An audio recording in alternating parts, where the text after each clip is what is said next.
If your yoga or wellness videos aren't getting any clicks, it's probably not your content. If you focused on last week's video and you've looked at your titles and reworded some of them, it's probably not that either. But what it could be is your thumbnails. Thumbnails drive up to 70% of clicks on YouTube. And most wellness teachers are making the same mistakes over and over again. So today I'm going to be sharing with you the top 10 thumbnail mistakes that I do not want you to make and how to fix them. So wellness creators are amazing at teaching, but we're not always great at the marketing side and actually getting seen. You can have the best video out on YouTube, but if nobody clicks on it, nobody is going to know how amazing you are. So mistake number 1, too much text. Stop putting a lot of text on your thumbnails. The text is for your title, your description, and your tags. The thumbnail is literally the picture, right? It's literally a picture. So you do not need loads of text on it. So no more tiny fonts, no more 5 lines, no more inspirational quotes. If I have to zoom in to read it, I'm not clicking on it. So here's how you fix that. 3 to 5 words max. Okay, yes, that includes if you're going to put your name on it, which by the way, you do not need to do that, okay? Nobody cares what your name is. They want the content. Big, bold, readable on a phone words, okay? What I tend to do is I would go into Canva, I will zoom out and check that I can still read it. If I can, we're good. If not, I go back in, I make the writing bigger, and maybe I take out some of the words. And you want a contrasting background, okay? Because you want to be able to see the difference if you do have words on there. You want to be able to actually read it. So as an example, instead of 20 minutes slow flow for a deep, lower body release, right? You're just going to put on there tight hips with a question mark, okay? Because for one, that causes curiosity because you've got the question mark there. 2, it tells you exactly what it is, right? It tells you it's for tight hips. You do not need to put 20 minutes slow flow for deep lower body release, right? That's your title, not your thumbnail. Mistake number 2 is fonts that nobody can read. Okay, I have seen this so often. No fancy cursive writing, okay? Bold, straight to the point, simple writing that people can actually read. Clean and strong, that's all we need. Mistake number 3 is no clear emotion. Maybe you're doing a yoga pose, but your face is completely neutral. And I have been guilty of this because sometimes I just go back and I take screenshots of the class where I'm either talking or I'm concentrated and my face is just so plain. But people click when there's an emotion. So smile, right? If it's a pain release one, maybe you're going, "Urgh."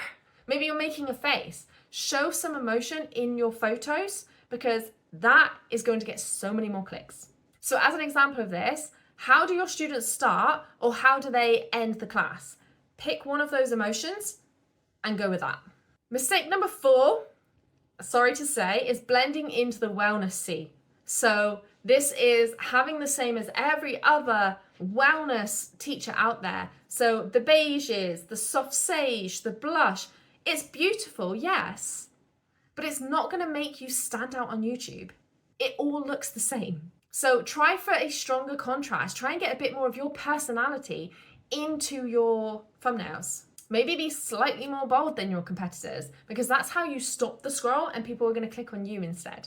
Now, don't get me wrong, you don't need like neon flashing lights, right? We're not going extreme, but you want to be slightly different. Now, don't make yourself different in a way that doesn't feel right to you, okay? It needs to still feel right. If you are a very calm, neutral, soft, beigey blush person, then by all means do that, but make something else that stands out. Maybe it's you. Maybe it's having an outline on your writing. Like, do something else that makes you stand out. Mistake number 5 is too much background. If the room is really big, then crop yourself, okay? Make sure that you are the most seen thing in your thumbnail. Make it intimate, okay? If it looks too far away, you can feel the separation from that. So zoom in, make yourself bigger. Mistake number 6 is that the thumbnail doesn't match the title. So for example, if the title is Yoga for Beginners and then the thumbnail says Feel Good Flow, it's really confusing to people. And YouTube doesn't like confusion, right? It's confusing to YouTube as well. So YouTube can actually scan images to see what words are on the screen now as well, okay? So your thumbnail words actually do matter. So you want to make sure that they're aligned. So if your title is yoga for beginners, maybe your thumbnail is like how to, or maybe it's like where to start, because that relates to beginners. Mistake number 7 is no curiosity. YouTube loves curiosity. People love curiosity. If I know exactly what's going to happen, then there's no intrigue. I'm going to scroll by, right? If I put up a video that is like the secret way to get into compost pose, you're like, oh, what's the secret way? I'm going to click on that, okay? If it's just yoga class for compost pose, which fair enough, people probably would still click on that, but it doesn't have the same intrigue. If I saw both of those videos next to each other, I myself, I'm going to click on the secret way, right? Because you're interested. It makes you think, I need to know this way. And it makes you want to click on it. So as another example, 20-minute stretch, right? Boring as hell. But if you had 20-minute stretch for tight hamstrings, 20-minute stretch if you can't touch your toes, it creates more interest in the video. Mistake number 8 is having an inconsistent style. Now, again, this one I see a lot. You are your brand, right? Your YouTube channel is showing your brand. If you look at Yoga with Adrienne, Yoga with Cassandra, Boho Beautiful, they have stuck to the same style of thumbnails for years and years and years. There's a reason for that. People now know that that is their style. If you keep changing yours, people aren't going to know when it's you that comes up on screen, right? So if someone likes your class, normally they will remember an awesome thumbnail, by the way, and they scroll and they're like, oh, I know who that one is. Even before they've looked at the title, right? Before they've read the words on the thumbnail, if it's a similar picture, a similar style, they're going to click because they know that it's you. So if you keep changing your style, they're not going to know it's you. So make sure you stick to like the same font, the same colors, the same consistent layout in your thumbnails. Mistake number 9 is being too calm for the algorithm. So this one triggers people because wellness is calm, okay? We all know that. But YouTube is competitive. So we need to make sure that your thumbnail, although you can still get it to feel grounded, you need it to pop slightly, okay? You need it to stand out. You need to get out of your comfort zone and actually show up and make people want to click on you. So you can be calm, but you don't want to blend into the background calm, right? We want calm but awesome. And mistake number 10 is testing, right? Not testing your thumbnails. When you first start, it is crucial that you check which thumbnails do best for your channel.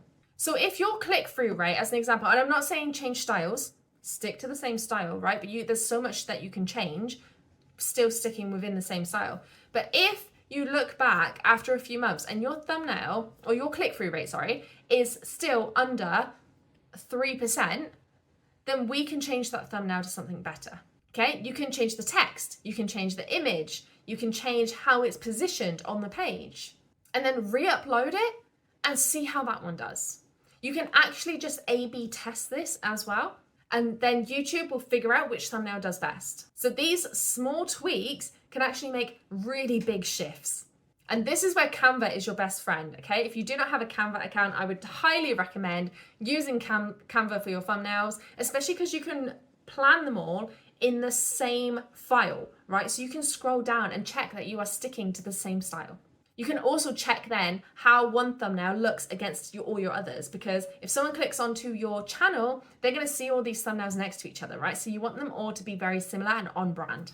And you don't even have to use the paid version, right? You can do this all for free. You do not need fancy equipment. You do not need the most expensive software to do this. So YouTube will push the videos that get more clicks and get more watch hours. And that's exactly what we're trying to do with these thumbnails.